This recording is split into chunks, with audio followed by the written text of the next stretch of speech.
marriage be restored in the name of Jesus.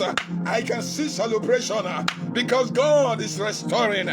God is restoring these homes in the name of Jesus. God is restoring these homes in the name of Jesus. Be restored now.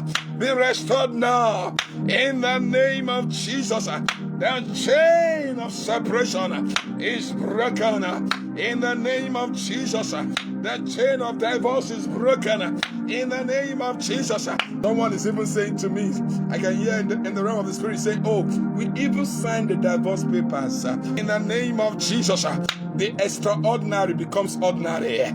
In the name of Jesus, tonight I decree restoration.